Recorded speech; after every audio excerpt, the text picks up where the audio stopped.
کہ آپ سب خیریت سے ہوں گے۔ ناظرین، آج کی اس ویڈیو میں آپ کو بتاؤں گی کہ کیا ہم بستری کے دوران مرد اپنا نفس اپنی بیوی کے ہاتھ میں دے سکتا ہے یا اس سے اس دوران مالش کروا سکتا ہے یا نہیں کروا سکتا ہے۔ تو ناظرین، یہ ویڈیو تمام تر شادی شدہ خواتین و حضرات کے لیے بیحد ضروری ہے، تو آپ سے درخواست ہے کہ آپ ویڈیو کو مکمل طور پر ضرور دیکھیے گا تاکہ اس بارے میں آپ لوگ معلومات حاصل کر سکیں۔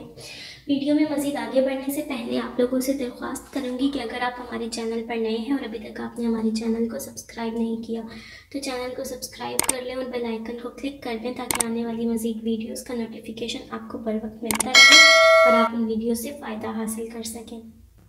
ناظرین، اکثر اوقات خواتین کا یہ سوال ہوتا ہے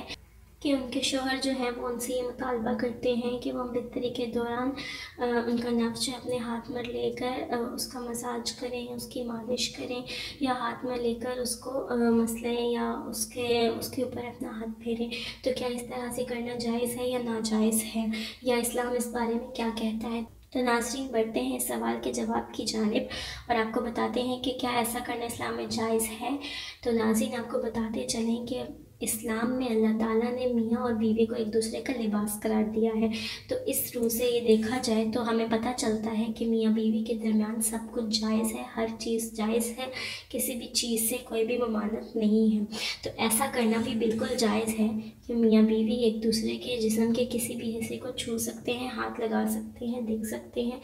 لیکن شرمگاہ کو دیکھنے سے بھولنے کی بیماری جو ہے اس کا لگنے کا خطرہ ہوتا ہے، اس لیے اس چیز سے پرہیز کی جا سکتی ہے، پرہیز کرنا بہتر ہے۔ لیکن